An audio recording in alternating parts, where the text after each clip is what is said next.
अतिथी माननीय डॉक्टर सौ नंदिनी ठाकरे मॅडम, आपल्या संस्थेचे आधारस्तंभ माननीय श्री श्रीकृष्ण महाराज सर, आपल्या संस्थेचे कार्यभार माननीय श्री रावजी महाराज सर, संस्थेचे संचालक माननीय श्री नरेंद्र शिंदे सर आणि संस्थेच्या व्यवस्थापिका ज्यांच्या केवळ असण्यामुळे सर्वांना उच्चितावस्था प्राप्त होते त्या आपल्या लाडक्या सौ पंडित मॅडम, सर्व शिक्षक वृंद, कार्यक्रमासाठी उपस्थित असलेले माझे प्रिय पालक वर्ग आणि माझ्या लाडक्या बालमित्रांनो, आज 27 फेब्रुवारी मराठी राजभाषा दिन या मंगल दिनाच्या सर्वांना हार्दिक हार्दिक शुभेच्छा देते।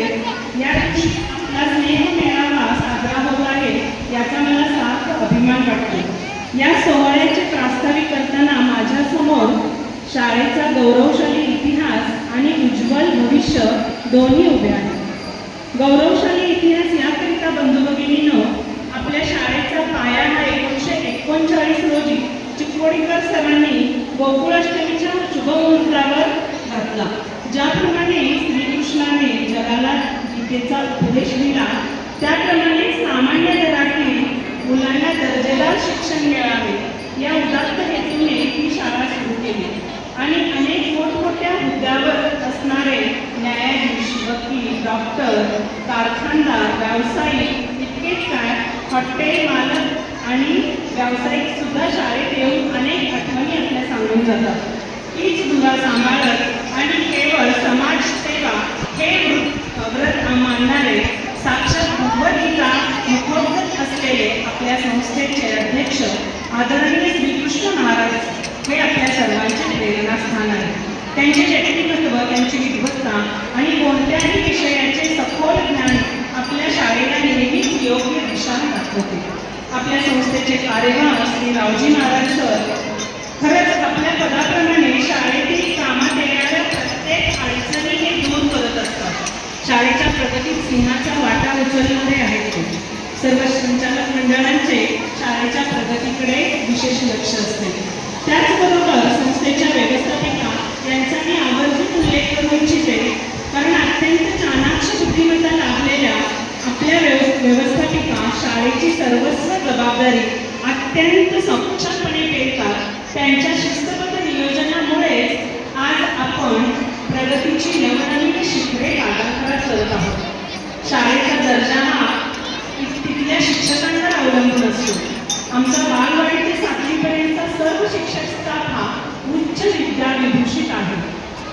केवळ मुलांना पुस्तकी ज्ञान न देता मुलांचा सर्वांगीण विकास कसा होईल याकडे या शिक्षकांचे सदैव लक्ष असते आणि त्याच्या अनुषंगानेच मी बोलते आहे की आपल्याला चालू वर्षात 2025 रोजी ज्या आपण बाह्य शिष्यवृत्ती घेतो ITS मध्ये, तर या ITSच्या शिष्यवृत्तीमध्ये राज्य, जिल्हा आणि केंद्र स्तरावर एकूण 36 विद्यार्थी गुणवत्ता यादीत आलेले आहेत। त्याच पद्धतीनं 9वी चित्रकला स्पर्धेमध्ये राज्य स्तरावर आपले 6 विद्यार्थी आलेले आहेत। त्याचबरोबर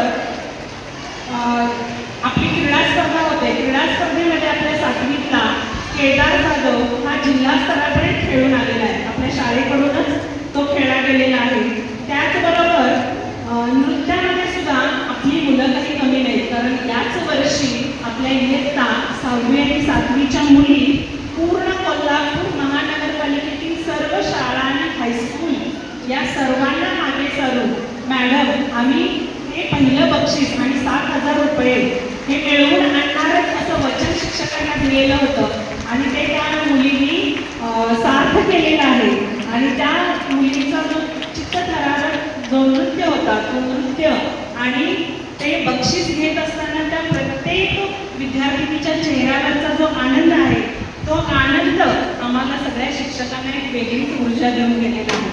असा सर्वांगीण विकास आमच्या शाळेतील प्रत्येक विद्यार्थ्यांचा होत असतो। याला जोड म्हणून आमच्या संस्थेने चालू वर्षी ही शाळा पूर्ण डिजिटल केलेली आहे। इयत्ता 1ली ते 7वी पर्यंतच्या प्रत्येक वर्गात स्मार्ट टीव्ही दिलेला आहे आमच्या संस्थेनं आणि 5वी 6वी 7वीला प्रोजेक्टरची सुद्धा सोय केलेली आहे, जेणेकरून मुलांच्या ज्ञानात आधुनिक तंत्रज्ञानाला त्यांनी वाव दिलेला आहे। त्यातील आणखी एक मी आवर्जून की त्यातील एक टीव्ही आपल्या सातवीतील प्रणव मोहितेच्या पालकांनी दिलेली आहे. तर यावर्षी पालकांचाही मी तो उल्लेख करणार आहे, कारण पालकांनी यावर्षी काय चालू केलेलं आहे, आपल्या मुलांचा वाढदिवस हा आपल्या शाळेत जाजम, खडू, डस्टर, म्युझिक सिस्टीम हे सर्व देऊन मुलांचा वाढदिवस साजरा करताना ती गोष्ट ते लोक प्रेमाने शाळेला दिलेली आहे. आणि ती जी दिलेली भेट आहे ती भेट शाळेने सुद्धा प्रेमाने स्वीकारलेली आहे. आणि अशा या सामाजिक बांधिलकी दाखवणाऱ्या पालकांचं नूतन मराठी शाळा नेहमीच कौतुक करत असते. आणि म्हणूनच माझ्या शाळेचं भविष्य हे उज्ज्वल आहे असं मी म्हटलेलं आहे मगाशी. कारण का अशाने प्रेरणा देणारे संस्थाचालक आणि तुम्ही पालक वर्ग, आमच्या शाळेवर विश्वास ठेवणारे पालक वर्ग आहेत. त्यामुळे नक्कीच आपल्या शाळेचं भविष्य हे उज्ज्वल आहे असं मी म्हणते. आजचा हा स्नेह मेळावा म्हणजे केवळ एक सांस्कृतिक कार्यक्रम नसून आपल्या नूतन परिवाराचा एक उत्सव आहे. आपल्या विद्यार्थ्यांच्या आणि पालकांच्या सुप्त गुणांचे कौतुक करण्यासाठी आपण एकत्र आलेलो आहोत. पुन्हा एकदा सर्व सभागृहातील सर्वांचे मी पुन्हा एकदा मुख्याध्यापिका म्हणून स्वागत करते आणि पुढील कार्यक्रमाला मी शुभेच्छा देऊन माझं प्रास्ताविक मी पूर्ण करते. धन्यवाद.